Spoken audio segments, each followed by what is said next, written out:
Okay, so diffusion and osmosis. This is a topic that actually doesn't matter what biology class you are in. Every biology class spends a little bit of time talking about diffusion and osmosis. So first we'll talk about diffusion. This is just a fancy word for saying that molecules spread out. Just a fancy word for saying that molecules spread out. And as a reminder, since I'm recording this, you can always play this back. But when we say diffusion in biology, what we mean is that molecules, they're going to spread out. So they go from an area of what we say is high concentration, meaning that there's a lot of them, to an area of low concentration. So again, it just means to spread out. So if I have, let's say, a lot of, let's say, perfume molecules here, you spray a little perfume and they're all crowded together. Well, over time, those molecules have a tendency to spread out. Okay. Lots of things, they move by diffusion. Gas molecules move by diffusion. You put a drop of, let's say, a salt in water. You put solid salt in water, it's going to spread out. The thing about diffusion is it requires no energy on the cell's part. Okay, energy is not required. So no ATP is required for diffusion. It's a natural process. When we think about the plasma membrane of the cell, the plasma membrane is made up of these little tiny structures called phospholipids. Now, phospholipids, just as a reminder, is a type of fat, but what makes it so unique is that it partially dissolves in water. So as I'm writing, those of you that are on tonight, how is the camera? Can you see okay? Yeah. Oh, good. Thank you. Thank you for the feedback. So phospholipids, they are a special type of fat that partially dissolves in water. They're usually drawn with like a circle and two squiggly lines. And what that means is the circle represents the glycerol head. And the glycerol, this is a sugar alcohol that has a tiny little phosphate attached to it. And phosphate is a detergent. In fact, if you look at a lot of like your clothing detergents or your even your dishwashing detergent, they may contain a little phosphate in them. And what phosphate does is it allows fats and waters to mix. So the whole reason that phospholipids partially dissolve in water is due to the head or this circle part, which contains a little phosphate attached. The tails, these are fatty acid chains. And since there's two of them, a phospholipid is technically a diglyceride, meaning it's got two fatty acid chains. Now, if we take these phospholipids and we start organizing them, something kind of cool happens.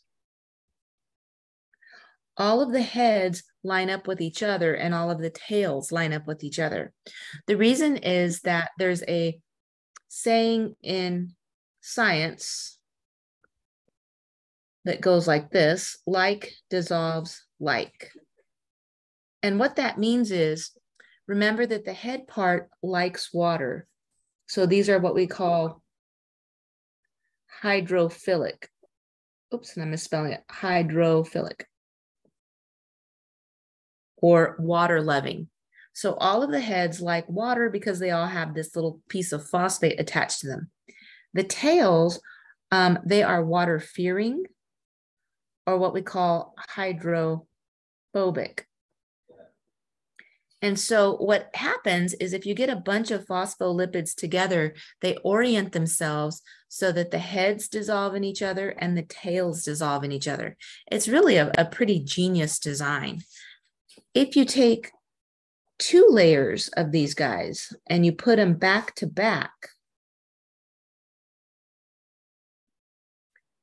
so here's the tails of one layer, here's the tails of the other layer. So we've got some heads over here, and then upside down to that, we've got heads, and then we've got the tails dissolving in each other, we make up what's called a bilayer or 2 layers of phospholipids. And if you continue this all the way around in a circle, you end up making a plasma membrane. So the plasma membrane is described as a phospholipid bilayer, meaning it's 2 layers of phospholipids that make up this structure. There's also some other things in here, like proteins. Sometimes the proteins form tunnels. Sometimes you've got like pieces of sugar sticking out here. Sometimes you've got other proteins on the inside of here. So because you've got other stuff inside the phospholipids, sometimes this is called a mosaic. And a mosaic means a picture that's made out of lots of other little pictures. So sometimes the plasma membrane is described as a phospholipid mosaic. You hear these words all the time associated with the outside or the plasma membrane of cells. So how does diffusion kind of work with this? Well, we've got to get stuff from the outside of the cell to the inside of the cell. So let's say that there's oxygen molecules out here. We somehow have to get the oxygen molecules from the outside to the inside. And it turns out that oxygen and other gases, they cross the membrane by simple diffusion. And that's really nice. That means that the cell doesn't have to expend any energy to get the gases in. Same thing for carbon dioxide. Carbon dioxide is a gas, so carbon dioxide can easily cross through diffusion. So if you have lots of carbon dioxide inside, it can go out of the cell all by itself. And if you have lots of oxygen on the outside of the cell, then it can cross in to where there's relatively few oxygen molecules, and the cell doesn't have to expend any energy. This is how gas exchange works. And it's very, very useful. Like I said, you don't have to expend any energy for gas exchange to occur. So diffusion is just a fancy word for spreading out. When you take the quiz for this section, there's going to be some questions about diffusion. And the key things to remember is that it's a fancy word for spreading out. Things go from high concentration to low concentration, and no ATP is required. Things can diffuse through the air, or they can diffuse, like in this case, through the plasma membrane. This is how gases get in and out of the cell, is by simple diffusion. Let's talk about osmosis just a little bit, because osmosis is a special type of diffusion. So those of you that are watching the video, or if you're here for the video, I will also put up my notes. I'll put up a link to this video, and then I'll put up the notes that I'm writing out to this video in case you're watching and you're like not able to keep up writing your own notes. That's okay. I'm going a little fast. So osmosis is a special type of diffusion. And what makes it special is 2 things. One, it's the diffusion specifically of water. So it's going to be water going from a high to low concentration. So the water is going to spread out. And the second thing that makes it special is that you have to have what's called a selectively permeable membrane.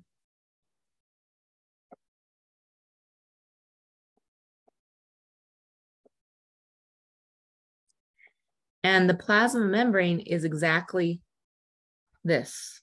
The plasma membrane is exactly a selectively permeable membrane. So what that means is that some things can cross and others cannot.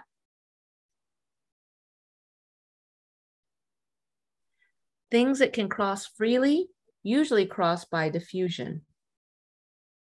But there are other substances that cannot cross freely, or maybe not even at all, and they require help to cross. So a good example might be sugar molecules. Sugar molecules are kind of big, and it's hard to get them across the membrane. So some of the proteins that are present help to pump sugar across. The same thing is true for things like that we think of as being electrolytes. And a good example of an electrolyte would be like sodium ions or potassium ions. They can't cross by themselves. You have to pump them across. So a selectively permeable membrane, some things can cross by diffusion and others cannot. Well, in this definition, we're going to see that water is part of that thing that can cross. But again, not everything travels by osmosis. When you're talking about osmosis, it's specifically talking about the movement of water. So that's a question that comes up on your quiz is, can anything undergo osmosis? And the answer is no. Only water can move through osmosis because the definition is it is the diffusion of water, not the diffusion of anything else. It's the spreading out of water across a membrane. So I'll give you an example. Pretend this is a membrane. It can even be the cell membrane. And let's say it separates two different concentrations of water. Say we've got a 10% salt solution over here and a 30% salt solution on this side. Not a trick question, but let's think about the water that's available. If you have a solution that's 10% water, that means that it's 90%, a solution that's 10% sodium chloride, that means it is 90% water. So if you've got something on the other side that's 30% salt, think about it, how much water is present? If you said 70, good for you. Because our numbers have to add up to 100%. Now, this membrane that we have here, it allows the passage of water, but not the sodium chloride. So water can move back and forth, but sodium chloride, this stuff cannot. So water can go from this direction to this direction, and water can go in the opposite direction. In fact, that's exactly what the water is going to do, is it's going to pass from one side to the other. But if we look at this definition of water, the diffusion of water, meaning the water is going to spread out, what's going to happen is that water is going to move in greater amounts in one direction as compared to the other. So again, water is going to be able to cross back and forth, but what we'll find out is that water is going to cross in one direction much greater than in the other direction. So to predict, did y'all catch my mistake there? So to predict which way the water is going to move, let's look at the relative amounts of the water. Let's call this side A and this side B. Which side, and you can answer out loud, Maria. Welcome, Josh, Jesus, you can answer out loud. Which side has more water, side A or side B? Side A. Side A, obviously, right? Well, water wants to spread out. So what that means is that the water is going to cross over to side B in much greater amounts than what it is coming in the opposite direction. The reason is because this water wants to spread out.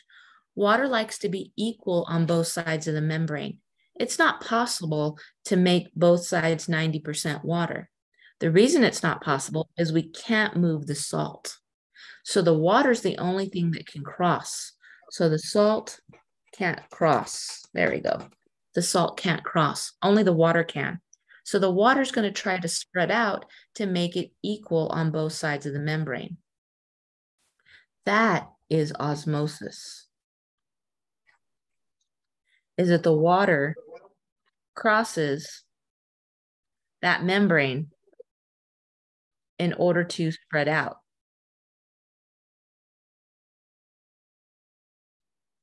or you can think of it in order to be an equal concentration on both sides of the membrane.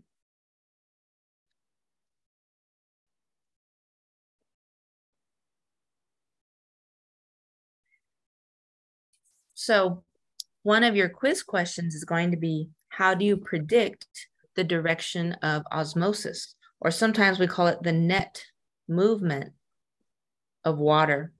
The net movement means we know it's going to cross this way, we know it's going to cross that way, but when you have so much more going in one direction, the net movement means if you take away the backwards, or if you take away the one that's going in the opposite direction, the net movement in this case would be from A to B. So the net direction would be in this way. So far, so good? Yeah. All right. So how can we use this idea of osmosis for cells? Well, let's imagine a red blood cell.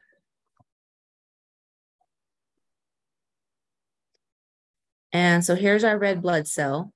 And the inside of a red blood cell is about 0.9% solutes. So that means everything that's not water. And the solutes could be, it could be protein, it could be all kinds of stuff that's just basically not water. So the solvent inside the cell is water. So if we are 0.9% solutes, that means that we are 99.1% water inside the cell, correct?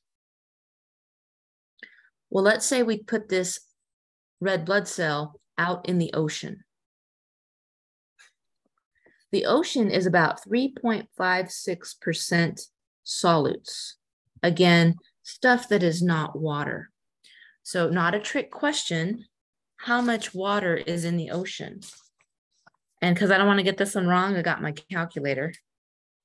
96.44. Oh, I think you are faster than I am. Yes, you are. I've been grading papers all day, so I don't trust my brain at this point. 96.44% water. So Maria, tell me, not a trick question, which has more water, relatively speaking, the inside of a red blood cell or the ocean? The ocean. Oh, no, let's compare. Nope. Which one? Oh, yeah, the red cell. Yeah, the red cell. It's so weird to think of it that way, but the red blood cell percentage-wise actually has more water. So the red blood cell's membrane, it is selectively permeable, but we're going to say it's selectively permeable for water. That means the water can cross. So the water's going to go this way, the water's going to go that way, but in which direction is the water going to move in greater amounts? Into the cell or out of the cell? Out of the cell? Yeah, because water always moves from high to low. And since it's moving through a selectively permeable membrane, we call that osmosis.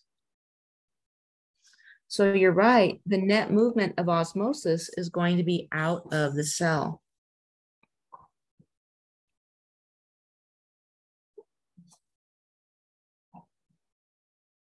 Now the problem this causes is that our red blood cell eventually is going to shrivel up like a little raisin. Oh, one moment, you guys, my little dog is barking at me. We're live, people, we're live.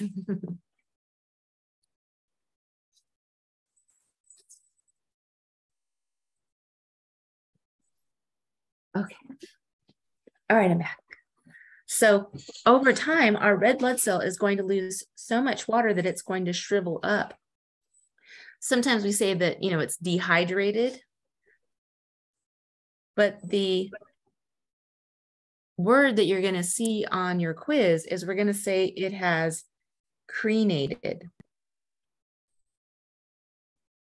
Crenate means that it shrunk due to osmosis out of the cell. So this is why if you're in the ocean, it's not good to drink the seawater, because eventually it's going to pull the water out of you. Your cells will crenate. If you're a plant cell, the same still happens, and I'm drawing here the cell wall.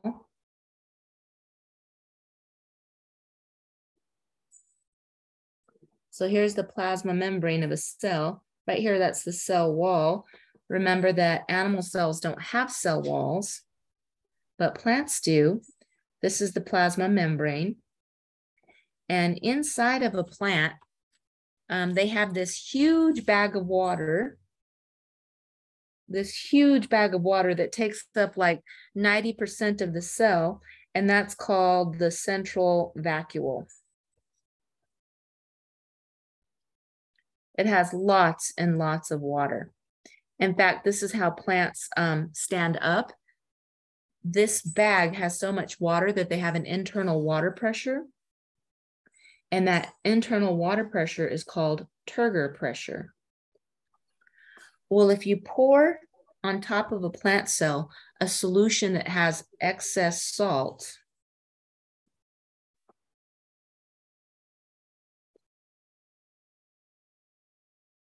the same thing that happened to the red blood cell is going to happen to the plant.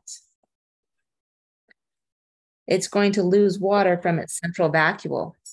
But what happens is that the plasma membrane, or excuse me, the cell wall doesn't really change shape, but that central vacuole gets really, really tiny, and the plasma membrane shrinks around it.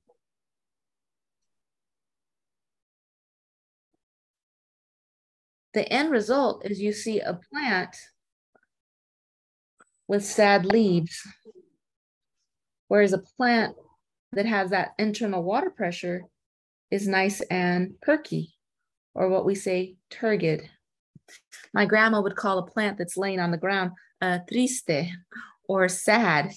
It's lost water. To describe a red blood cell, we use the word crenate. But to describe a plant cell that's done the same thing, we say it has undergone plasmolysis. And the lysis is that we have split the plasma membrane from the cell wall.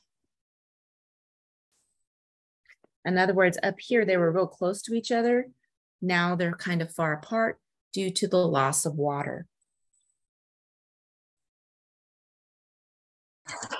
Almost done.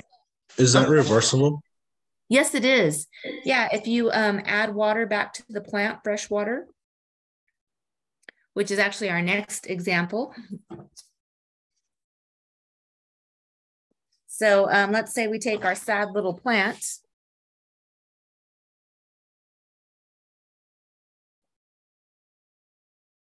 And here's the little sad little central vacuole, and here's the sad little plasma membrane.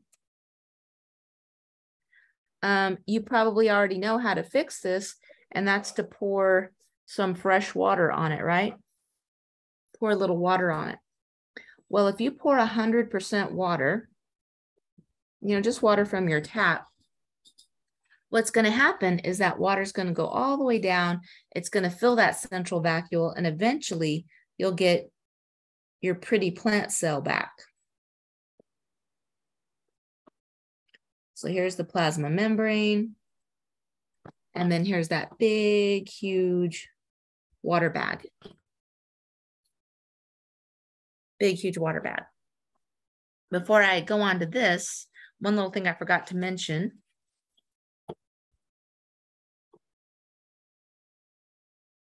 When we describe a solution that causes a red blood cell to crenate, or that causes a plasma cell to undergo plasmolysis, we say that any solution that has more solutes as compared to what's inside of the cell, we call that a hypertonic solution.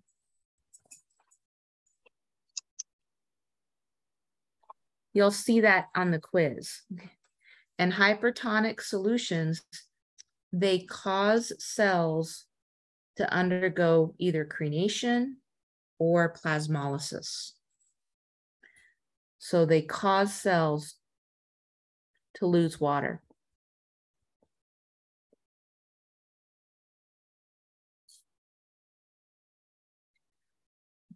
The opposite of a hypertonic solution is how we're trying to rehydrate our plant cell, is what's called a hypotonic solution. Hypotonic solutions have less solutes. And so they cause water to cross into a cell.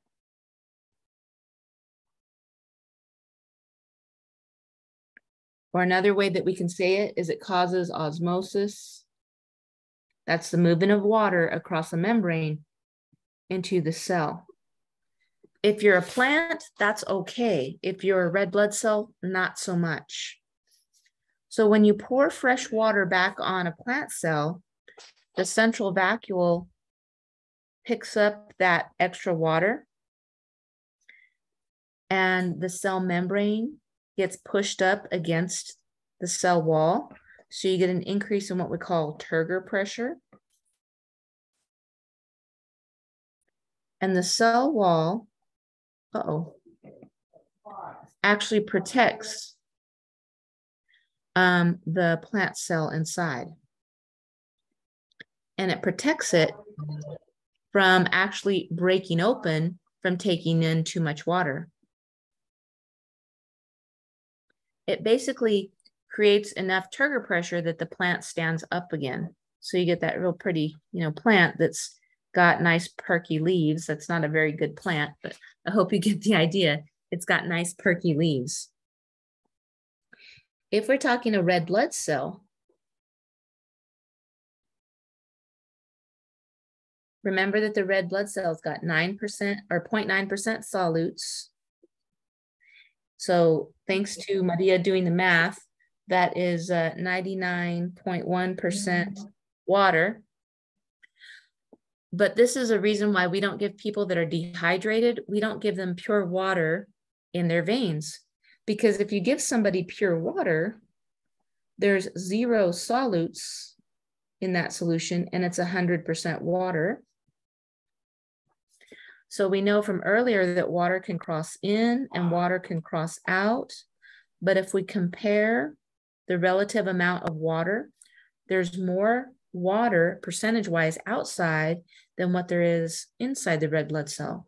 So you're going to get a whole lot more water going into the blood cell as compared to that's coming out. So we say the net movement of osmosis is into the blood cell.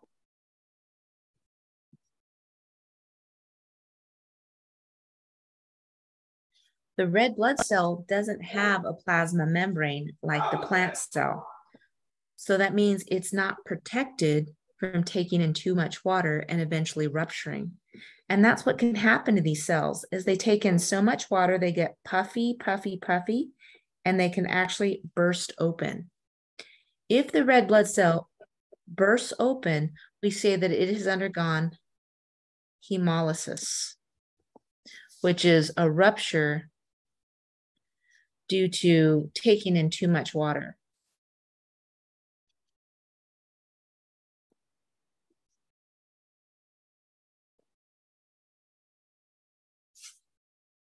Now, the word hemolysis is specific for red blood cells. So we don't give somebody pure water in their veins because so much water rushes in, it can actually rupture and kill the red blood cell. So the take-home message here is hypotonic solutions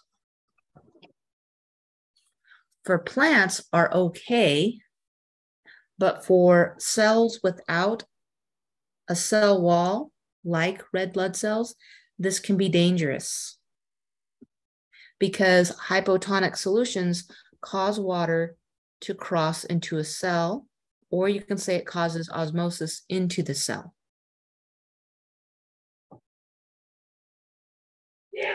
Last situation,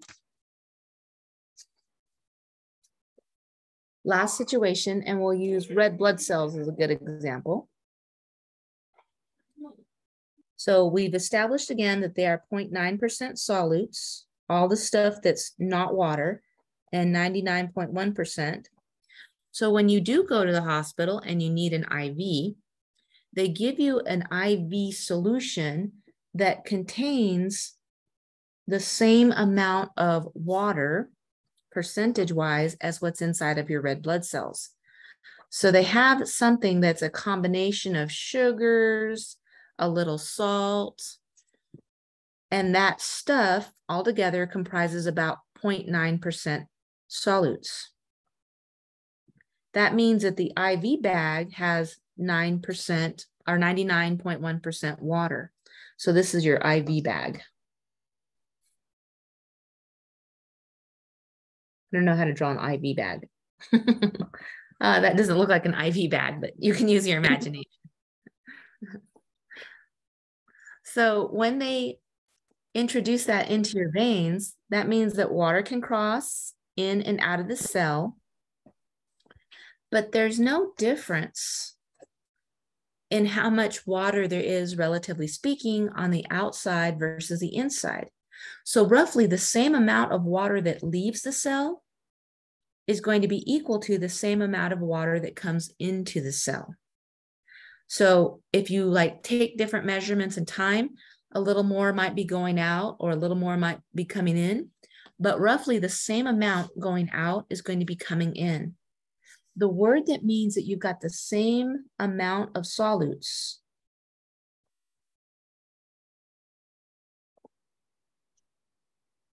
the word that describes that is an isotonic solution. So isotonic solutions don't have a net direction of osmosis. In other words, the water is not moving in one direction more than the other. The amount of water moving is the same in both directions.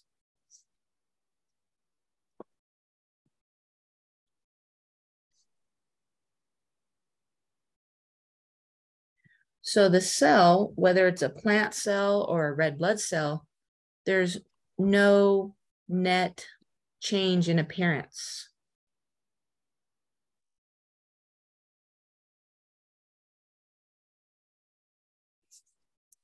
So again, this is the big idea. This is the big idea that you'll see on the quiz. You know, what type of solution causes no net change in the appearance? That would be an isotonic solution. That's what you want to give to someone like in the hospital that's dehydrated. You don't want to give them something that's hypertonic, and you don't want to give them something that's hypotonic because it's bad for their red blood cells. Plant cells, they behave just like red blood cells.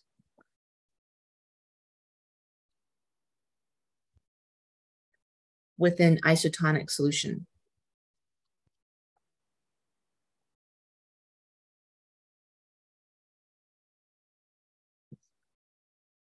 What you might see on a quiz is something like true or false. Hypotonic solutions are bad for plant cells, and they're really not. Plants use hypotonic solutions in order to increase their Turgor pressure. They don't rupture because they have that cell wall to protect them, which would be this outer thing right here on my diagram. Hypotonic solutions are bad for red blood cells because they don't have a cell wall. Those are the ones that cause them to take in so much water that they can actually rupture. And lastly, hypertonic solutions. Those are the ones that have more solutes as compared to a red blood cell. Hypertonic solutions are bad for both plant and animal cells because it causes them to lose so much water that the cells shrivel. When a red blood cell or any blood cell does that, or any cell does that, we say that it crenates. When a plant cell does it, we specifically use the word plasmolysis. I'm going to stop the video, but I'm going to stay on so that you can ask me questions. Thanks for watching my video on osmosis and diffusion.